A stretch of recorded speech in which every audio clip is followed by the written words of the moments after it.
Shalom, kita bersyukur kepada Tuhan, kita boleh bertemu kembali pada saat ini di dalam merenungkan akan firman Tuhan. Saudaraku, ayat yang akan kita renungkan pada saat ini, saya ambil di dalam buku 1 Korintus pasal 13, ayatnya yang ke-13. Mungkin saudara sudah hafalkan ayat ini. Demikianlah tinggal ketiga hal ini, yaitu iman, pengharapan, dan kasih. Dan yang paling besar di antaranya ialah kasih. Saya rindu untuk membahas kasih dalam artian berbeda. Saya akan ambil dari huruf ke huruf dan saya akan jelaskan secara singkat, dimulai dari huruf K, A, S, H, S, I, H, ya. Dari kata K, yaitu kerja keras. Kerja keras adalah kegiatan yang dikerjakan secara sungguh-sungguh tanpa mengenal lelah atau berhenti sebelum target kerja tercapai dan selalu mengutamakan memperhatikan kepuasan hasil pada setiap kegiatan yang dilakukan. Itu artinya kerja keras.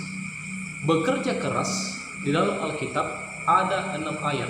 Dalam Yeskiel pasal 29 ayat 18, Roma 16 ayat 6, Lukas 5 ayat 5, Efesus 4 ayat 28, 1 Tesalonika 5 ayat 12, dan 2 Timotius 2 ayatnya yang ke-6. Peringatan Rasul Paulus kepada jemaat di Tesalonika di dalam 2 Tesalonika 3 ayat 10 dikatakan, juga waktu kami berada di antara kamu, kami memberi peringatan ini kepada kamu. Jika seorang tidak mau bekerja, janganlah ia makan. Jadi kalau tidak bekerja, jangan diberi makan. Ya, ini Alkitabiah saudara-saudara. Itu sebabnya kerja keras ini dibutuhkan, harus rajin bekerja. Ingat bahwa Tuhan ya bekerja selama 6 hari, memberikan contoh dan teladan. Jangan ya menguduskan Sabat, okelah istirahat dan jadi lelah ya sepanjang 6 hari. Tetapi ketika 6 hari bekerja malas-malasan, tidak. Kita harus bekerja keras sepanjang 6 hari dan pada hari Sabat, hari yang ke-7 kita beristirahat dari pekerjaan kita. Aplikasi saudara-saudara, sebagai manusia diciptakan oleh Allah, Allah juga bekerja, memberikan contoh. Mari kita juga bekerja keras ya untuk memenuhi kebutuhan hidup keluarga kita, anak-anak kita, saudara kita, dan yang membutuhkan. Mari kita bekerja keras saudara-saudara. K, sekarang A ya. Kasih terdiri dari K, huruf K, dan sekarang A, yaitu antusias. Antusias adalah bergairah atau bersemangat ya. Bersemangat, sangat bersemangat, bergairah. Ini adalah hal yang luar biasa. Kita ambil contoh dalam Kisah pasal 2 ayat 37. Umat-umat Tuhan di sana mereka sangat terharu ya ketika mendengarkan khotbah daripada Petrus dan dia bertanya, apakah yang harus kami perbuat, saudara-saudara? Apakah yang harus kami perbuat? Satu antusiasme ya untuk melakukan. Orang yang mendengarkan khotbah Petrus itu ya, mereka mau atau rindu melakukan kehendak Allah. Mungkin aplikasinya bagi kita sekarang ini ya. Mari kita selalu antusias di dalam mengikuti setiap kegiatan-kegiatan yang positif, terlebih khusus di dalam ibadah. Antusias di dalam setiap ibadah ya, persiapkan diri baik-baik dalam setiap ibadah gereja, membaca akan Alkitab, persiapkan diri kita, perkuat rohani kita, kiranya iman, pengharapan, kasih kita terus bertumbuh di dalam Tuhan. Antusias dalam hal-hal rohani. K, A, sekarang apa? S yaitu santun ya. Santun yaitu halus dan baik budi, bahasa dan tingkah lakunya, sabar dan tenang, sopan. Lalu santun juga berarti penuh rasa belas kasihan dan suka menolong ya. Kalau dalam 1 Korintus pasal 13 ayat 4, ayat 5 dan ayat yang ke-6, kita akan dapati di sana kata santun ini terdiri dari beberapa macam bentuk tindakan ya, yaitu sabar. Jadi santun yaitu sabar, santun itu murah hati, santun itu tidak melakukan yang tidak sopan, dan santun itu tidak bersuka cita karena ketidakadilan, tetapi santun karena kebenaran. Jadi santun ini sangat penting, saudara. Ya, tingkah laku kita, baik budi pekertinya, bahasa, ini sangat penting. Aplikasi, mari kita memiliki sifat santun, halus, baik budi, bahasa, tingkah laku, sopan, penuh belas kasihan, suka menolong. Di dalam Matius 5 ayat yang kelima, berbahagialah orang yang lemah lembut karena mereka akan memiliki bumi. Ya. Sekarang inovasi.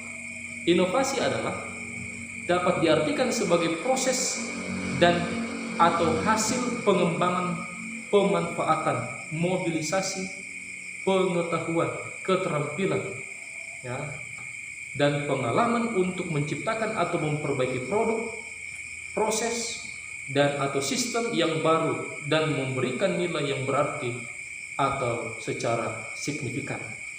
Jadi itu inovasi. Sama seperti dalam 1 Raja-Raja pasal 6 ayat yang ke-7. Di sana kita melihat ketika rumah Tuhan didirikan, batu-batu yang telah disiapkan di penganggalian sehingga tidak kedengaran palu atau kapak atau sesuatu perkakas besi pun selama pembangunan rumah itu. Jadi luar biasa. Mereka ini berinovasi, ya, berkreasi. Nah, pembangunan Ka'bah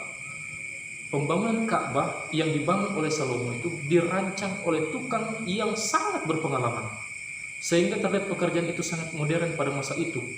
Bayangkan disalut dengan emas murni, lalu rapi, profesional, sehingga Ka'bah Salomo yang berdiri tidak ada yang seindah bangunan ya, tempat pemujaan pada masa itu. Ka'bah Allah yang dinamakan Ka'bah Salomo adalah sebuah rumah bangunan atau Ka'bah, ya, tempat pemujaan kepada Allah yang sangat mewah dan luar biasa, karena orang-orang atau tukang-tukangnya berinovasi dengan baik.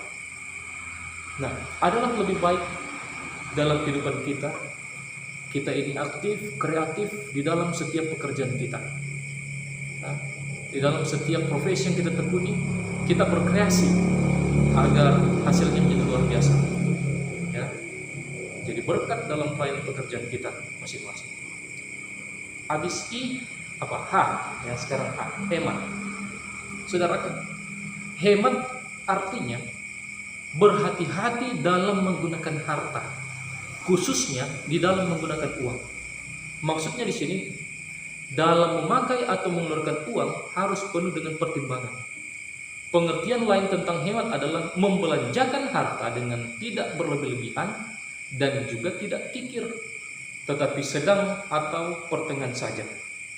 Saudara bisa buka di dalam Kejadian 41, Kejadian 47. Di sana saudara akan melihat bagaimana, ya, kisah tentang Yusuf yang dipercayakan oleh Firaun untuk mengatur selama 7 masa mereka panen besar, ya, kelimpahan, sehingga 1/5 atau 20% dari penghasilan para petani itu ditabung, ya, untuk kebutuhan berikutnya. Dan luar biasa, ya, mereka akhirnya mendapatkan hasil daripada tabungan mereka itu selama masa 7 tahun kelimpahan. Dan ketika masa 7 tahun kelaparan, orang Mesir tidak menjadi kelaparan. Ya, mungkin menjadi aplikasi dalam kehidupan kita. Selama masa kelimpahan, ketika kita masih produktif, mari kita menabung, hemat, saudara. Ya, berhemat, tidak berhura-hura membelanjakan uang dengan tidak perhitungan, ya, sehingga di masa tua kita boleh menikmati kehidupan ini ketika kita boleh menabung dari sejak masa kita bekerja, ya, masih bekerja, masih masa-masa di mana kita kuat, ya, produktif di dalam menghasilkan penghasilan kita. Saudara-saudara yang terkasih dalam Tuhan, kesimpulan, kasih terdiri dari kata K, huruf A yaitu kerja keras, A antusias, S santun, I inovasi, H hemat. Ya, kembali saya baca dalam ayatnya.